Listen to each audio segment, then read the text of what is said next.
every business, I guess, can't afford mistakes, but we really can't afford mistakes. No. I mean, on the legal side, it's a nightmare, right? I mean, you get sued. So if you're manufacturing bagels and you make a mistake, maybe your profit margin's not there. Maybe you got to spend more on materials. Maybe you're spending more on labor and your payroll because they're staying longer to redo it.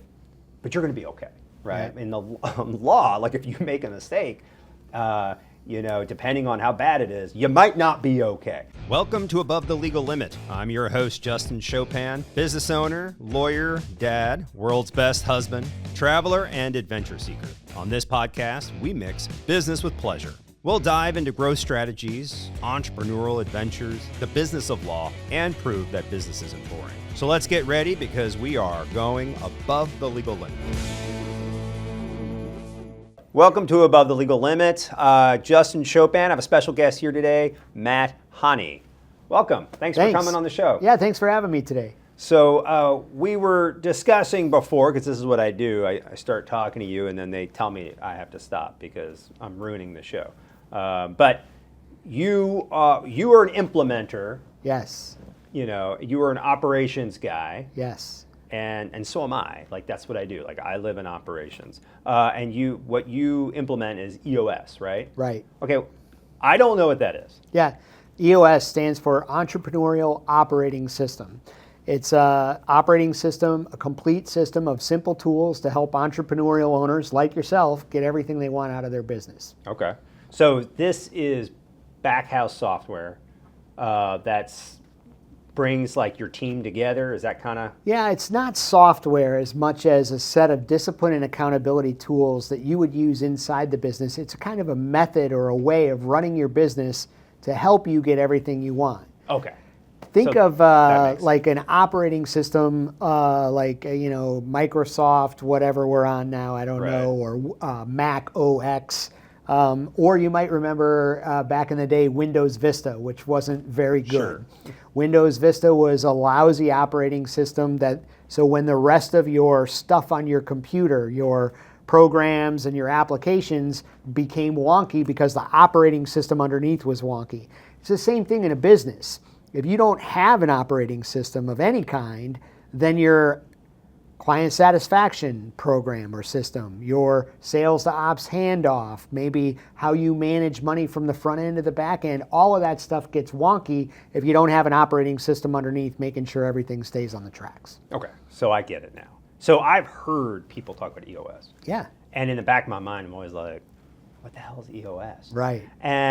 But because it's called operating system, I just assume it's like software. So I even Googled it. So I Googled, I was like EOS, and then I looked at it and I was like, no, I still don't get it. Yeah. I get it now. Okay. Great. So, all right. So more of like a discipline, a set of a set of rules in which you operate a business. Yeah. That makes sense. So we do that here. We didn't used to. We used to be like the frat house where the lawyers are doing the lawyer things and we're understaffed and we don't have a vision. No one knows. Maybe I kind of had a vision, but I didn't really tell anybody. And everything was done on an individual level. Yeah. Right. So this lawyer works on his team in his way, and this lawyer runs his team that way. And my job was to come in and make sure that everybody was happy. And try to keep the clients happy. And what happened to us was sort of the bottom fell out, and we were woefully understaffed. I lost a paralegal. She got really sick. She couldn't do it anymore. So then my other paralegal got overloaded and burned out. Right. And she quit. Right. And then at those days, I think we were 5 attorneys and no staff. Like none. Wow. And my philosophy was always as like a defense lawyer and being like a little bit, I'm like late cusp Gen X, fluent in computers. Like so when I started practicing law, right, you had your paralegals, you had your secretaries, the older guys would have their typists. We would dictate. The letterhead was pre-printed, so you needed to have like a secretary who knew how to do all that. And so I built the firm as sort of a reaction of that. It's like, this is silly. I don't need pre-printed letterhead. I don't need a secretary. I don't need a typist. I don't need all these things.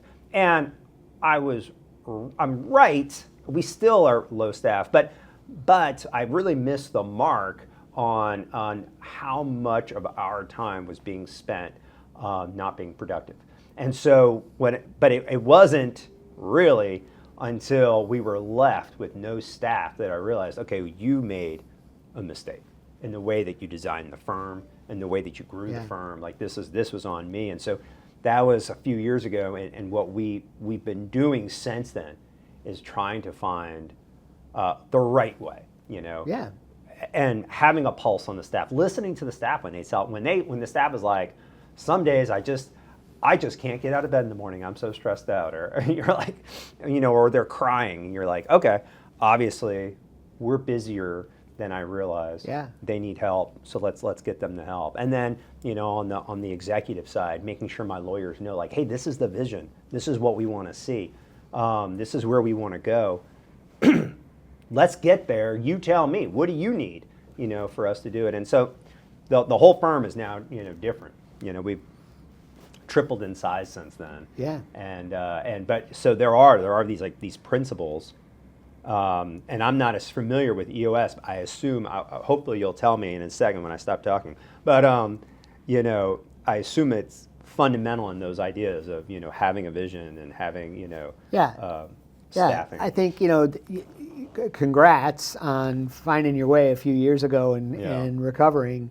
Those are all things that an operating system should take care of. The EOS, Entrepreneurial Operating System, we focus on 3 key areas. Vision, really getting everyone to understand where you want to go and how you want to get there as the operating owner, visionary of the company.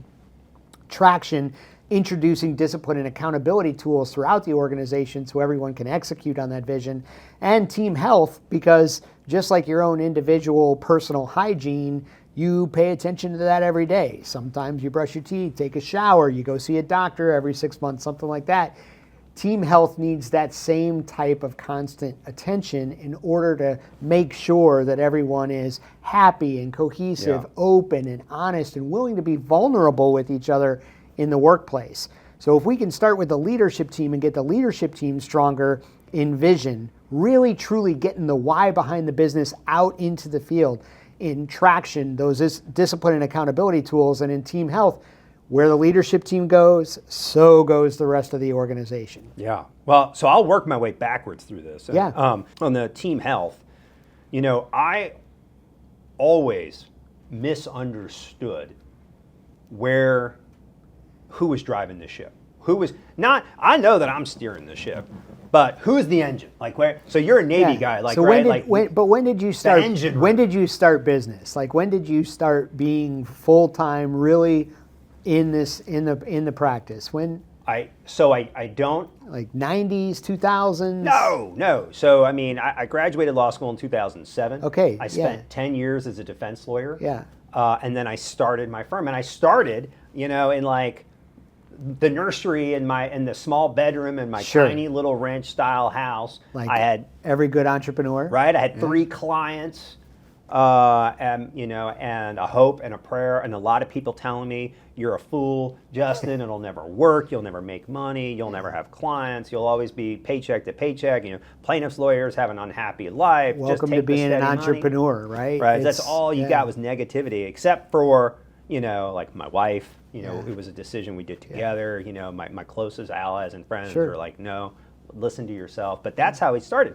They don't teach you anything about business. I don't have a business degree. I have like a psychology degree and a law degree and a philosophy degree. Nonsense. And so. But you learned the hard way. Yeah. Because you ran a bunch of paralegals through burnout. Yeah. And you learned the lesson. So I always thought it was the lawyer, the leadership, the executives, the money makers that were driving the business. And fast forward to 2022, so it was only last year. We are on the deadline of Hurricane Ida, right? So if you don't get it filed, within 2 years on a hurricane case, it's forever gone, or as we would say, prescribed, or for our friends out of state, statute of limitations. Well, you know what? The lawyers, they're just signing up cases left and right, and then they walk out the door. They're going home. But we had a massive filing. We pulled out the checks the other day because we're going scanning stuff, shredding stuff. It was like a stack like this of operating checks in 30 days. Yeah. A stack like this of trust checks, which means it was all cash out, Yeah. no cash in for 60 days. We were filing, way more lawsuits, and I lectured these guys for months. Do not wait till the deadline. But And it wasn't the attorneys. right. So here's what happened. They left, and all of my staff, they were here, and I was here. I didn't ask them to stay. I didn't say, hey, will you hang out and make sure? No, they did this. Yeah. They put spreadsheets together. They went one-on. They were sitting on the floor, Why do you think they having did coffee. that? Because, they're the driver. So I'm driving, but they're the engines behind it all. Now, listen, I can't do it without my lawyers. My lawyers absolutely are the income-producing arm of the firm. Sure. They're not the overhead. They're the drivers of revenue. But I really missed the mark, and that was like an eye-opening experience for me. Of like, oh my God, without the staff, because I can tell you right now, without the staff, there were mistakes made. They absolutely identified multiple mistakes because we were moving so fast. We were handling a crazy docket in a short period of time. We were inheriting a bunch of mismanaged cases from some unscrupulous out-of-state firms coming down, and they were the ones who said, hey, Justin, I'm seeing a couple of errors here. What do you want us to do? We can fix it right now. And I'm like, yeah, do it. Right. So the health and the wellness of the people here is like paramount to our success. It's not, I can't do it with just the lawyers. I can't do it with just the staff either. And so keeping everyone happy, it's like having kids. Like you can't have, not everyone's going to be happy all the time, right? But I got 2 kids. So if one's happy, the other one's sobbing. Who's your favorite? I don't have a favorite. Come on, everybody's got a favorite. I don't have a favorite. Come on. One is a little easier than the other. But Everyone's got a favorite. But that's how kids are, right? You'll never have 2 kids happy. Yeah. Like that's ridiculous. You can have 2 unhappy kids. That's easy. But you'll never have 2 happy kids. Yeah. You'll have one's happy, so the other one's really upset. Or the other one's happy, then the other one's like, well, if she's happy, then I'm pissed.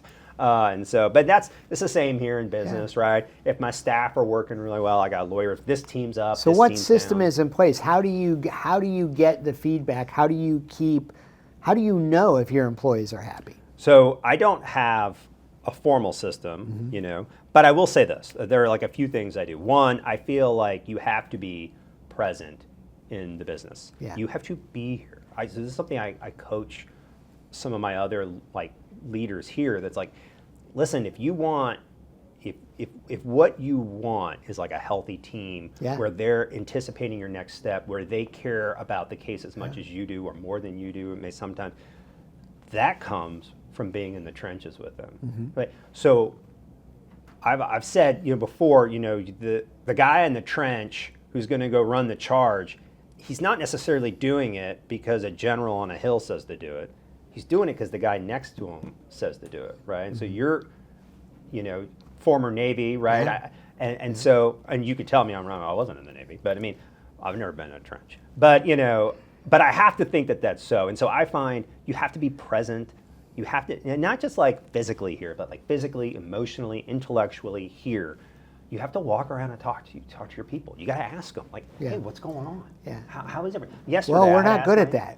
We've gotten worse at that. So being, no, it's the damn phone. what do they? Yeah. What do they call that in the something walk in Japanese? Which means get out on the floor, right, and discuss, talk. And so if you're lucky, you are a very lucky person that you are able to get out and walk around and talk to your employees. A lot of people don't have that anymore. It's not easy. I don't want to do it. Yesterday I had my door closed for a lot of the day, and because my door was closed for a lot of the day, because I had all these calls and meetings and Zooms and whatever, I really, by the time I checked in, I was like, hey, what's going on? Happy to see you. How you doing? Yeah. And my intake team was like, had this look of misery on their face. I was like, not happy to be here today, and that's fine. Like that doesn't hurt my feelings. Like I get it. Like, it is work, right? They are getting paid for it. It's not Disney World. Like you don't have to put on a happy face. You can tell me. And then I think the other half of it is, so once you're here, once you're present in the business, I think you have to be open to to hearing bad news, to hearing I don't agree with you, to hearing, you know, I mean, a little bit, you know, just I'm a lawyer, you know, so all right, what's going on, and kind of talk it through. Some things are just noise that you're just going to have to be like, okay, well, sometimes you can't fix all the problems. Some things are a reflection of you as the owner to say, okay, you really need to make some changes, and you've been dragging your feet, or you know, you haven't felt like doing it. But as long as they feel comfortable having those discussions with you, which means having that vulnerability-based trust at the root, because if they feel like they can trust you with sharing, hey, Justin, you're doing this wrong, or this might be a problem in the business, that's a great thing. Yeah. So many businesses don't have that vulnerability-based trust. They don't have employees that want to share that feedback with the boss because they're worried about they don't trust the boss. What's the consequence, they don't trust right? the boss. If I say I don't like this. And if you're just on a paycheck relationship, why would they have that? Why would they go out on a limb to give you advice or feedback? Right. You know, I stole this, right? This isn't mine. But I mean, we say feedback is a gift. And it really is. I mean, even especially the negative feedback, because do it another way. Let's say the staff, your operations team, let's say that they don't feel comfortable or they find you unapproachable. They quit, right? So they just move on. Or they don't stay here at night. Because they don't feel heard. Right? And then you're the one holding the bag. Yeah. You're the one that's like, I got a revolving door of staff, which is worse, right? I'd rather have like an underperformer than a revolving door. Yeah. An underperformer is someone who hasn't found their motivation yet, or you know, has potential but maybe just isn't there, or maybe just needs to grow up a little bit and work out some of these kinks. It could be anything, you know. Maybe they're in a rut. The revolving door is just awful. I mean, that's just inconsistency. You never know what's going on. Everything's in shambles, you know. It breeds other employees to be a revolving door. And so, yeah, I agree. So we had an employee here once who was like, well, you're very unapproachable. And I kind of laughed. And I was like, that's ridiculous. My door is always open. I'm always on the floor talking to everybody. We built out a whole bullpen, we call it, in the back where, you know, we have the cubicle set up, and I'll just kind of go around there checking on everybody. So that was when we realized this isn't an underperformer. This is someone who doesn't fit with us, like in the ethos with the law firm, you know. So that's the health and wellness, you know. Traction, man, that's the hard part. You know, I find getting traction is, it's easy to have a vision, right? So you can say, like, my vision is I want to be a $50 million law firm, right? Sure. That's easy. Yeah, Okay. but why? Why do you want to be a $50 million law firm? Yeah, right. So the why is important because purposes drive people. People don't drive people. Purposes drive people. So the question is, why do you want to be a $50 million law firm? What's the why behind it? Yeah. Because if your why is clear, everyone else will get behind that why. You know, we always talk about how we want everybody in the boat rowing in the same direction, all in the same cadence, all hitting the water at the same time. That's bullshit. The first thing you got to know is when you step into a boat, what's the first thing you want to know? Where's the boat going? Okay. Where are we going? Good point. Where are we going? I love it. Because you're not going to row if you don't know where the boat is That's going. from a sailor. So he asked the question to me, and my first thought was, okay, where do I sit? Yeah, right. Really, you're kind of curious boat, where. You know, like, you're always like, shit. All right, Right. And everyone's like, sit down. I'm like, oh, okay, Yeah. okay. I mean, everybody needs to know where you're going. So the why becomes really important. Simon Sinek, Start With Why, is a beautiful video. He's got millions of views online with that video and drawing the concentric golden circles that he calls them. But Start With Why is a really powerful book because if you don't have the why right in your head, and everybody complains, they're like, oh, the employees now, they ask too many questions. Well, if you can't answer the why, right, you got a problem at the root of the organization. If you want things to run better, you have to teach people sometimes. I mean, I tell everybody here, like, don't just say this isn't right, fix it. You've done nothing right at that point. You're not doing any good, right? Just saying that, like, they haven't learned. You haven't had a dialogue about it. It's like, give them the why. We always talk about the why. Like, you need to give them the why. You need to explain, like, hey, so I don't love this, and let me explain why, because you're looking at this one part of the problem, but Yeah. I'm 10 steps ahead of you because I've already done this a million times. Right. I know what's going to happen with Right. this. So, you know, and we do this a lot. You know, it's always, they say you learn something every day. I mean, shit, I mean, you do. I mean, I learn something every day. You know, I don't know it all anymore. You know, I hire lawyers that are, you know, teach me the law sometimes. You know, Yeah. because they're like, yeah, I know that's how it was 20 Yeah. you know 20 years ago, Justin, but Yeah. you know, they kind of changed the law. So, you know, there's always, you have to be involved in the why. The why on the, so for us, I don't know that my vision's 50 million, I just said that. I mean, it could be 100 million, I don't know. The why for growth for me is I attribute, you know, or I equate growth with stability.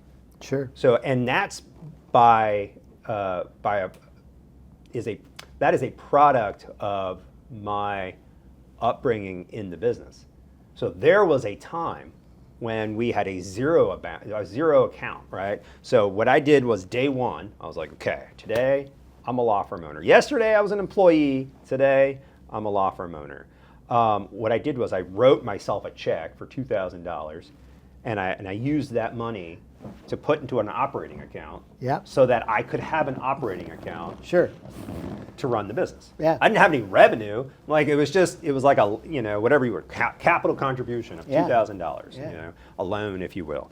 And so for me, I've seen the whole progression. There was a time when $1,000 was like a lot of money for the law firm. Like, oh my God, we made $1,000. Yeah. I didn't spend it, right? It was just, but it was like, it was there. You're like, look, Yeah. you know, look at this thing. As we continue to grow, you know, there was, you know, $10,000 was like, you know, when you're talking about $1,000, $10,000 is like, oh man, 10,000, as if I could only ever do that. And then it's $10,000 and you're like, oh, look at this. You know, and then there's a time where it's like $100,000. It's like, oh man, $100,000. So, and as we continue to grow and scale, it just allows so much more stability with the firm. So the risk is more, but you know, $1,000 or $10,000 or $100,000 is not has any bearing on the operations of my business at all, right? I want to be one day where they're like $1 million. Oh yeah, well, I can spend $1 million, right? But what it's allowed us to do is I can get better experts. Sure. I can get better software. Yeah. I can get better employees. Yeah. I can get better lawyers. Yeah. You know, and it all sort of grows and Yeah. grows and grows and compounds till you have a really great product that you're selling. And now you got people Yeah.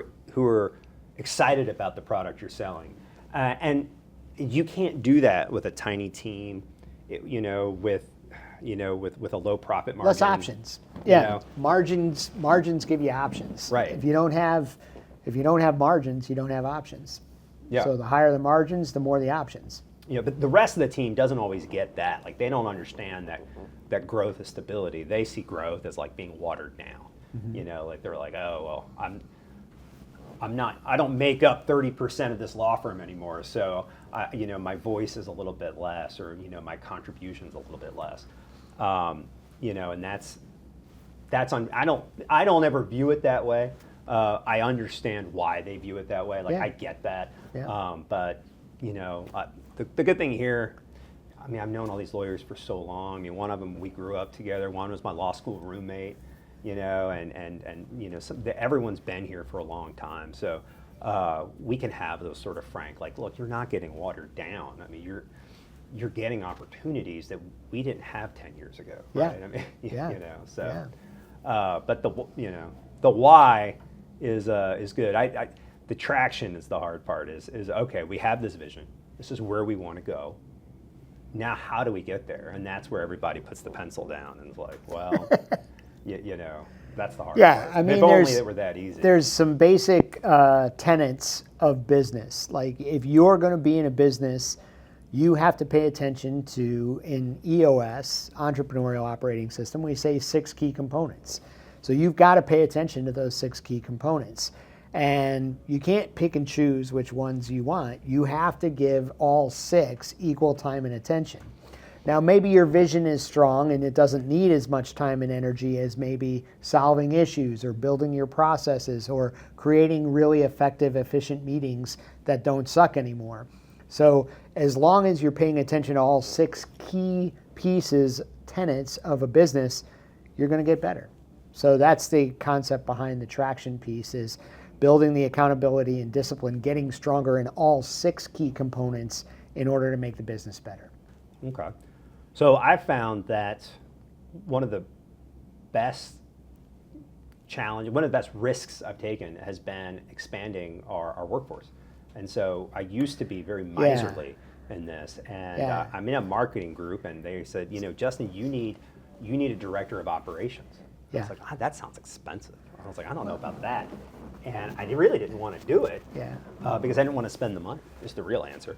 Yeah. But, and I didn't want someone else coming in. I mean, I was an operations guy. Like, well, no, I do operations. Like, this is what I'm good at it, but getting that off my plate, has opened me up to so many other things. And sure.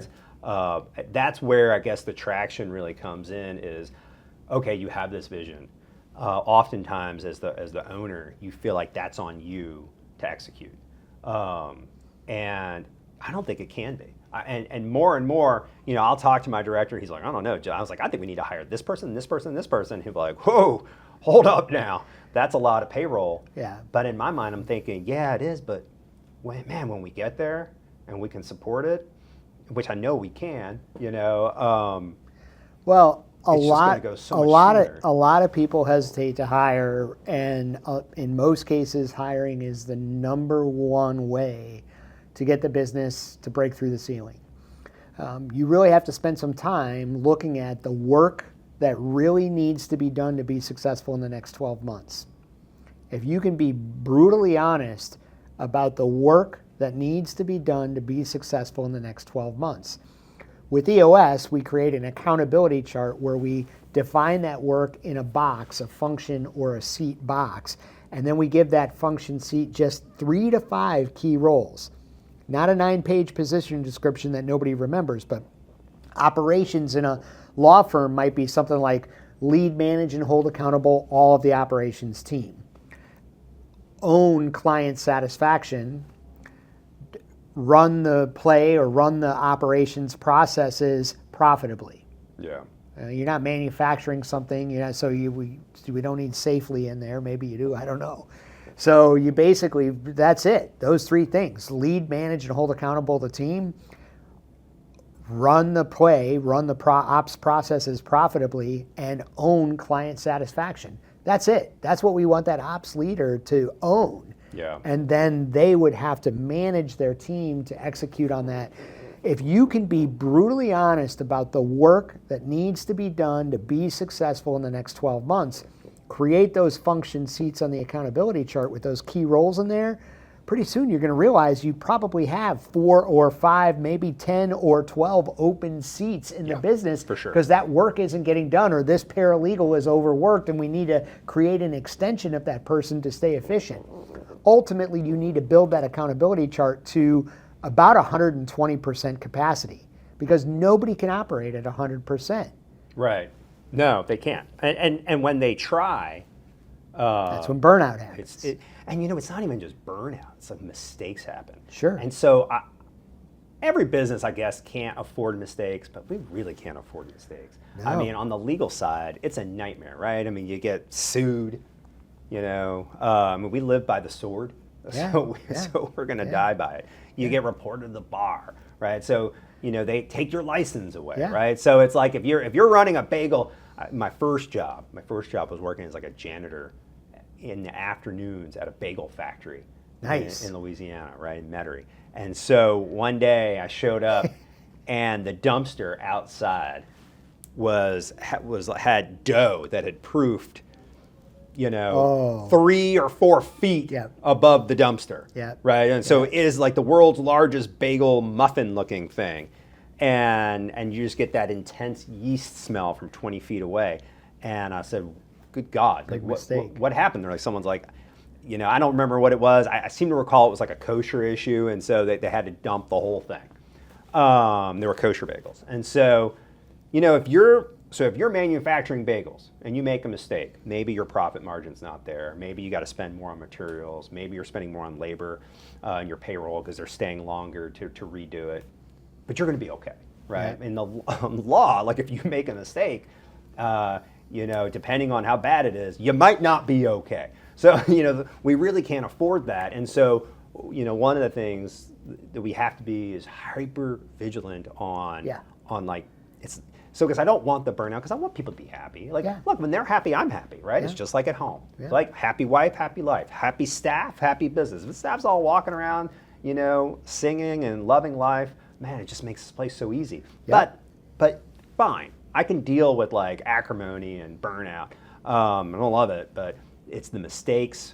The mistakes are so costly. Well, let's go back and look at that for a minute. If you build this accountability chart, the work that needs to be done to be successful in the next 12 months, if you can build that to like 120% capacity, that means now that every single person in the business should be running at about 80%, 90%, and that leaves this other 20%, because you built it out at 120%, so you're manned. Really, everyone's only working about 80% because you built it out to 120. So if everyone's working at 80%, that means there's 20% time to train, to work on quality, to help mentor the new attorneys or new paralegals or new clerks in the business. There's all of this space to only improve your processes and prevent that stuff from happening. And the ultimate result of that, maximize profits. The profits definitely come up. I mean, they, you have more time to build your case. For us, yes, when our clients are injured, I mean, that is the driving force of the value of the case. Right. But, we also have a hand in building the case for them. Sure. And I can't do that with one hand tied behind my back because I'm too busy doing other stuff. And so they're telling me that I've gone too long and to wrap up, but I'm not going to because I like this too much. And I want to know your thoughts on KPIs or key performance indicators, because that's a big thing that we've looked at implementing, and it's easy to implement on the staff. Yeah. But what do you do when you have a seasoned, 20-plus year lawyer? Sure. And so we haven't done it. And you know why? Because I was like, man, I'm not putting it. Certainly, I can't call it a KPI. They'll never watch this, so it's okay. Like, you can't call it that. So they'll just have they'll just revolt. So our big challenge this last year has been like, how do we trick them into having a key performance indicator, but not telling them that it's a key performance indicator? Yeah, sure. We've tabled that because everybody deserves and everybody wants to know. There's nobody in the world, it's just the way that our cave person brains still work. There's some light brain science I'm going to unload here. Nobody wants to be on a losing team. Yeah, for sure.